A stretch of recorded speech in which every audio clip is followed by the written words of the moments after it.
मिनश्शैतानिर्रजीम बिस्मिल्लाहिर्रहमानिर्रहीम। अस्सलाम वालेकुम नाज़रीन, आप देख रहे हैं समाज टीवी और मैं हूं आपका मेज़बान मेहदी अल जन्नती। नाज़रीन, आज हमारी खुशकिस्मती है, हमारी खुशबख्ती है कि हमारे साथ मौजूद है गिलगित बल्तिस्तान के मशहूर मारूफ़ शायर और मायनाज़ अदीब जनाब एहसान अली दानिश साहब। हम आपका शुक्रिया अदा करते हैं कि आपने हमें वक़्त दी, अपने खुद से औक़ात में से वक़्त निकाल कर समाज टीवी के लिए वक़्त दी। हम आप से कुछ सवालात करेंगे आपकी ज़िंदगी के बारे में। आपकी ज़िंदगी के बारे में हम जानना चाहेंगे, नाज़रीन तक आपके जो पैगामात है वो पहुँचाना चाहेंगे इंशाअल्लाह। इसके बाद आपसे एक नज़्म या आप जो अशआर सुनाना चाहेंगे वो भी आप सुनाएँ। तो आपसे पहला सवाल ये है कि आपके अंदर माशाल्लाह शायरी की सलाहियत काबिलियत थी, लेकिन सवाल यह है कि इसको उजागर किसने किया, इसको उजागर करने में किसका ज़्यादा हाथ है? बिस्मिल्लाहिर्रहमानिर्रहीम। आपका शुक्रिया जन्नती साहब और आपके समाज टेलीविज़न का भी शुक्रिया चैनल का। बस ये कि दुनिया जहाँ में सिर्फ मैं नहीं हूँ, कितने शायर हैं, हज़ारों लाखों लोग शेर कहते हैं। सिर्फ शायरी की बात नहीं, हज़ारों लाखों ऐसे लोग हैं जो बासलाहियत है, उन्होंने अपनी सलाहियत को बरोए कार लाया और दुनिया में नाम पैदा किया।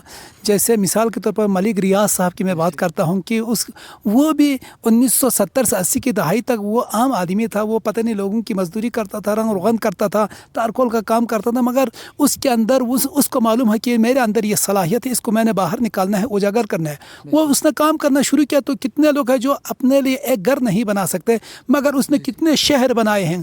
पिंडी के अंदर बड़े शहर है, इस्लामाबाद में है, लाहौर में है, कराची में है, पता नहीं।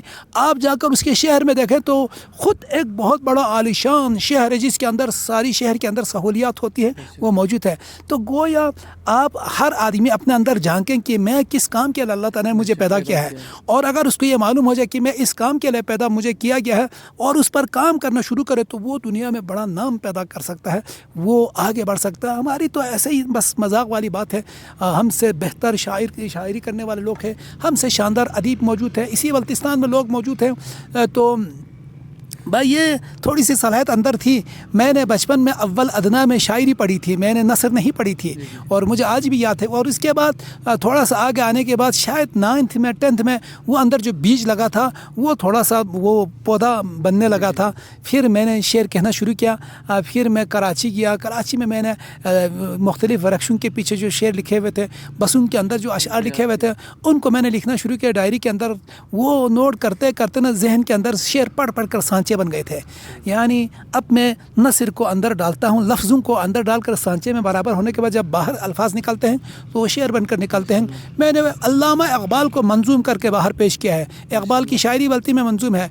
ज़बूर मुक़द्दस आसमानी किताब है, मैंने उसको बल्ती में मंजूम कर दिया है। यानी मेरे लिए कोई मसला नहीं हुआ, बल्कि मैं ये कहूँगा अगर मैं यकसुई के साथ इक़बाल को मैं करता जाता तो 2 महीने के अंदर, 2 या 3 महीनों में सारा इक़बाल वो बल्ती में कन्वर्ट होता, शायरी में कन्वर्ट होता।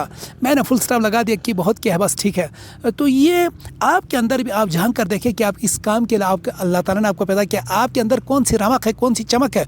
उस चमक को पॉलिश करना शुरू करे तो वो शोला बन जाता है। फिर दुनिया को, यानी वो शोला दुनिया को वो रोशनी उजाला पैदा करती है, यानी रोशन करती है। तो ये है, लिहाजा अब मैं शेर कह रहा हूँ, बस इतनी सी बात है। बल्कि शहर के अंदर बड़ी तंजीमें हैं, बड़े शायर हैं, आए दिन मुशायरे होते हैं और मैं भी जाया करता हूँ मुशायरों में। बस ये अल्लाह का फजल व करम है, मुझे मैंने पीछे मुड़ के नहीं देखा, मैं इसी लाइन में आगे बढ़ता रहा। मैंने 10 किताबें लिखी हैं। बल्कि अभी मेरी गाड़ी में एक किताब थी, शायद आपने नहीं देखी, वो जो उसका क्या नाम है, बुर्दा शरीफ को पाकिस्तान में मुख्तलिफ़ ज़बानों में तर्जुमा किया। उसमें बल्ती ज़बान में मुझे इंतखाब किया था, मेरा तर्जुमा उसी में है, मैं आपको अभी गिफ्ट करके दे दूँगा। तो ये है, इक़बाल को मंजूम किया हुआ है। और सफ़रनामे मैंने लिखे, ईरान के मैंने 4 सफ़रनामे लिखे हैं। एक का नाम तेरे दर पे आया हूँ, दूसरे का नाम इमाम हुमैनी की बरसी है, तीसरे का नाम गियोदलुक सिदाख्शल है, चौथे का नाम अभी वो मेरी बायोग्राफी में मौजूद है जिसमें मेरे पेरेंट्स के साथ मैं करबला तक गया, तो उसको मैंने नसर में यानी फ्रेम करने की कोशिश की है, वो है। तो मैंने 10-12 किताबें लिखी। कुछ किताबें मेरे पास तैयार है, एक नावल मेरे पास तैयार है। आपको भला करे, मैंने उस पर हुजूर पाक की सीरत पर एक किताब बल्ती में लिखने की कोशिश की। बल्ती में अफसाने लिखे हैं। एक अफसाना अभी हाल ही में बल्तिस्तान यूनिवर्सिटी में मैंने पढ़ा था, लोगों ने बड़ी दाद दी, बल्कि हर जुमले पर स्टूडेंट ने दाद दी, हर जुमले पर। वो कभी आपको मैं सुनाऊँ तो फिर आप इंशाल्लाह आपको मज़ा आएगा। तो ये बातें हैं जी। आप सुन रहे थे कि इतनी बड़ी जो कारनामे है ایک شاعر بھی ہے، ادیب بھی ہے، اور اس کے ساتھ ساتھ ایک ملنسار انسان ہے، با اخلاق انسان ہے، اور بہت سی کتابیں تالیف بھی کی ہے۔ تو آپ سے سوال یہ ہے کہ اس جو فیلڈ ہے شاعری کی میدان میں آپ کس کو اپنا استاد مانتے ہیں؟ کس کی وجہ سے آپ نے یہ ساری چیزیں سیکھی ہے؟ اسی بلتستان میں جب میں ابھی 2-4 اشعار لکھ کر میں جب منظر پہ آیا تو پھر غلام حسن حسنی صاحب اور پروفیسر حشمت علی کمال الہامی صاحب یہ دونوں اب مرحوم ہو گئے، یہ دونوں منظر پر تھے، تو ایک پتہ نہیں جنرل سیکرٹری تھے، ایک کیا تھے، انہوں نے مجھے کہا یار تمہارے اندر ہے یہ روشنی ہے، اس کو ہم مزید جلا بخشیں گے کہہ کر انہوں نے میری تربیت کی، کہا یہ غلط ہے یہ صحیح ہے، اور میں لکھتا گیا۔ اب دونوں کو اللہ تعالیٰ مغفرت کرے، اور اس کے بعد ہمیں عادت ہو گئی، اور ہم وہ شعر نہیں کہتے جو جن لفظ پر ہماری گرفت نہ ہو، جس کے معنی کا ہمیں پتہ نہ ہو۔ بعض لوگ ایسے بھی کرتے ہیں کہ اس کو خود پتہ نہیں مگر ٹھوس الفاظ ڈال کر یعنی وہ لوگوں کو یہ باور کرانے کی کوشش کرتے کہ میں بہت بڑا پختہ شاعر ہوں۔ ہم نے ایسا نہیں کیا، ہم نے جتنی میری بساط ہے اسی کے حساب سے میں نے چلنا شروع کیا، اور یہ چلتے چلتے میں نے آسان شاعری کی ہے، آسان نثر لکھی ہے۔ میری کتابیں یعنی پڑھنے سے یعنی کوئی ایسی بات نہیں رہتی کہ وہ سمجھ میں نہ آئے، تو شاعری بھی میری اسی طرح سے آسانی کے ساتھ آگے بڑھتی جاتی ہے۔ تو یہ دونوں میرے استاد تھے، اور اس کے بعد میں ابھی لکھتا جا رہا ہوں۔ اب مجھے اللہ کا فضل و کرم ہے، کوئی مشکل پیش نہیں آتی ہے۔ البتہ ہم ایک دوسرے کو ضرور دکھاتے ہیں، ہمارے دوست یار شاعر ہیں ان کو ہم دکھاتے ہیں بھائی یہ میں نے غزل لکھی ہے، تو وہ اس میں رائے پیش کرتے ہیں کہ کاش کہ یہ خیال اگر اس طرح سے ہوتا یا اس طرح سے ہوتا، وہ سبھی لوگ ایک دوسرے کو کرتے ہیں۔ تو یہ ہے جی، تو آخر میں آپ سے گزارش ہے کہ سماج ٹی وی کے ناظرین کے لیے کوئی جو آپ نے نئے تازہ کلام لکھا ہوا اشعار یا آپ کے پاس کوئی نظم ہے تو وہ بیان فرمائیں۔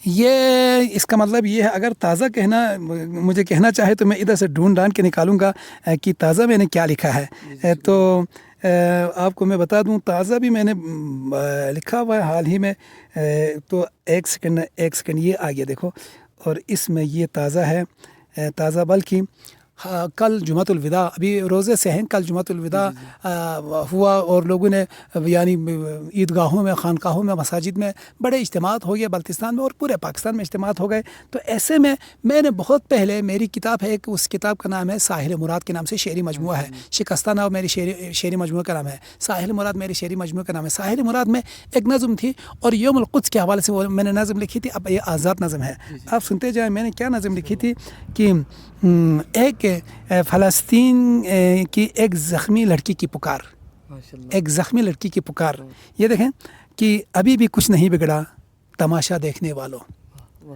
ابھی بھی کچھ نہیں بگڑا تماشا دیکھنے والوں، میرے سر پیر دونوں اس گھڑی ایک ساتھ زخمی ہیں، میرے سر پیر دونوں اس گھڑی ایک ساتھ زخمی ہیں، ادھر دیکھو میرے مضبوط دونوں ہاتھ زخمی ہیں، میں گائل ہوں مگر اس بات کا میں اب بھی قائل ہوں، ابھی بھی کچھ نہیں بگڑا، میری تو جان باقی ہے میرا ایمان باقی ہے، میری تو جان باقی ہے میرا ایمان باقی ہے، مجھے معلوم ہے سب مر گئے ہیں میرے گھر والے، بلند کرنے کو مل کے کلمہ یہ حق دل جگر والے، ذرا یہ زخم میرے ٹھیک ہونے دو، ذرا یہ زخم میرے ٹھیک ہونے دو، میرے یہ ہاتھ دشمن کے ذرا نزدیک ہونے دو، میرے یہ ہاتھ دشمن کے ذرا نزدیک ہونے دو، میں دنیا کو دکھاؤں گی بتاؤں گی کہ بے شک دین حق کا ایک ہی قانون ہوتا ہے، کہ بے شک دین حق کا ایک ہی قانون ہوتا ہے، کہ بدلہ خون کا ہر حال میں پھر خون ہوتا ہے، کہ بدلہ خون کا ہر حال میں پھر خون ہوتا ہے، تماشا دیکھنے والوں، جنازہ دیکھنے والوں، جسے تم سوچتے ہو یہ ہے بس مسئلہ فلسطین کا، حقیقت میں یہ مسئلہ ہے میرے اسلام کے دین کا،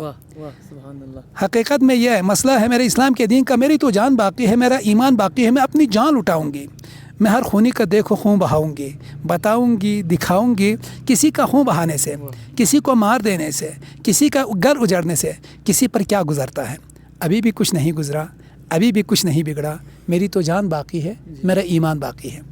یہ میں نے آپ کو یہ نظم سنائی، یہ آزاد نظم تھی، مگر آگے بڑھتے ہوئے ایک غزل سے میں چند اشعار سناؤں گا، اور غزل اس طرح سے ہے کہ تازہ یہ لکھی غزل ہے، اور تازہ یہ لکھی غزل اس طرح سے ہے کہ شعلہ سے کوئی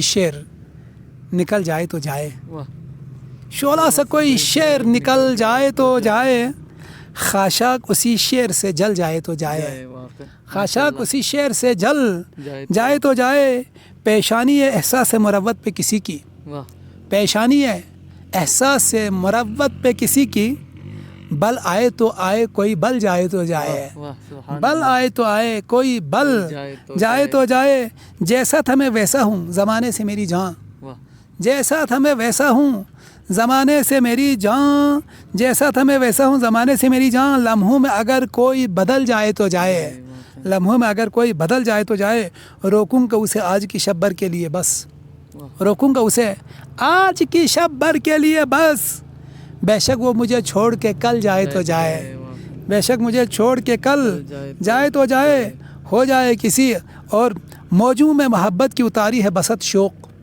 मौजों में मोहब्बत की उतारी है बसत शौक़, ये कश्ती जहाँ खुद ही संभल जाए तो जाए, ये कश्ती जहाँ खुद ही संभल जाए तो जाए, मैं प्यार से बोलूँ तो मेरे बोल से उसके, मैं प्यार से बोलूँ तो मेरे बोल से उसके, सीने में कोई तीर सा चल जाए तो जाए, सीने में कोई तीर सा चल जाए तो जाए, एक पल तेरी क़ुरबत का बाहर कैफ मिले तो, एक पल तेरी क़ुरबत का बाहर कैफ मिले तो, सदियों की मसाफत पे वो पल जाए तो जाए, सदियों की मसाफत पे वो पल जाए तो जाए, वरना है जहन्नम की सज़ा उसका मुक़द्दर, वरना है जहन्नम की सज़ा उसका मुक़द्दर, और यहाँ करके कोई नेक अमल जाए तो जाए, यहाँ करके कोई नेक अमल जाए तो जाए, शीरीं सुखानी कर मेरे दानिश सरे महफिल, शीरीं सुखानी कर मेरे दानिश सरे महफिल, तलखी भी कहीं लफ्ज़ में ढल जाए तो जाए, तलखी भी कहीं लफ्ज़ में ढल जाए तो जाए। ये हो गई जी। तो आपसे आखिरी एक और सवाल भी ज़हन में आ रहा है कि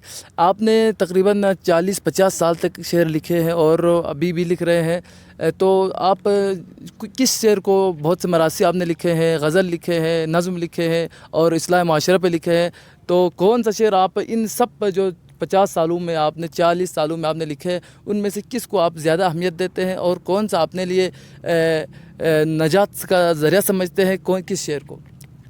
असल में देखो ना, यहाँ पर अब बात मजहबी होती है। आप समझते हैं कि वाकई में यानी हुजूर के बारे में, अल्लाह के बारे में, हुजूर के बारे में और आइम्मे के बारे में या बुजुर्गान दीन के बारे में लिखें तो उसमें सवाब है, उसमें कोई शक नहीं है। मगर माशरे में भी फैज़ साहब ने कहा ना, लौट जाते हैं उधर को भी नज़र क्या कीजिए, लौट जाती है उधर को भी नज़र क्या कीजिए, यानी उधर माशरे के अंदर इस तरह से अजीब व गरीब कैफियत पैदा हो रही है, अजीब व गरीब नाहमवारियाँ पैदा हो रही है और उनको यानी दिखाने वाला बहुत कम लोग हैं। माशरे के अंदर से जो बुराइयाँ हैं उनको पिन पॉइंट करके ये देखो ये हो रहा है, ये दिखाने वाला कम है। मैं समझता हूँ असल इबादत तो ये है, माशरे पे जो लिखे हैं वो है। जी। मैं अभी आज से 25 साल पहले एक नज़म कही थी और वो नज़म थी, हमने गुलशन के तहफ़्फ़ुज़ की कसम का इसको तज़मीन करके मैंने नज़म लिखी थी और 1997 में मैंने ये नज़म पढ़ी थी। कल मुझे ख्याल आया पाकिस्तान के सियासी हालात देखकर, मैंने कहा ये नज़म मुझे शेयर करनी चाहिए। मैंने शेयर की और 3 या 4 दिनों में 1 लाख लोगों ने उस नज़म को देखा है पूरी दुनिया से, और लोगों ने बड़े कमेंट्स लिखा है, मुझे शानदार है माशाल्लाह ये वो। मैं उस नज़म को, वो मेरी किताब शिकस्ता नाव के अंदर थी, मैंने अवराक से निकाल कर मैंने इस माइक के ज़रिए ना, इस कैमरे के ज़रिए मैंने लोगों तक पहुँचाया। 1 लाख लोगों ने वह नज़म देखी है। तो मैं समझता हूँ जो माशरे के अंदर ना जिस तरह के हालात रोनमा हो रहे हैं वो लोग सरफ नज़र करते जा रहे हैं। लोगों को, कुछ लोगों को नज़र भी आने के बावजूद कहते हैं कि हमें कुछ नज़र नहीं आया, मगर हमें जो नज़र आता है अब मैं वो लिखने की कोशिश करता हूँ तो उससे मुझे ज़्यादा सुकून मिलता है। जी, हम एहसान अली दानिश साहब का शुक्रिया अदा करते हैं कि आपने अपनी गुनागो मसरूफियात में से वक्त निकाल कर हमें वक्त दिया। आप देखते रहें समाज टीवी को। आपका मेज़बान मेहदी अल जन्नती को इजाज़त दीजिए। खुदा हाफिज़।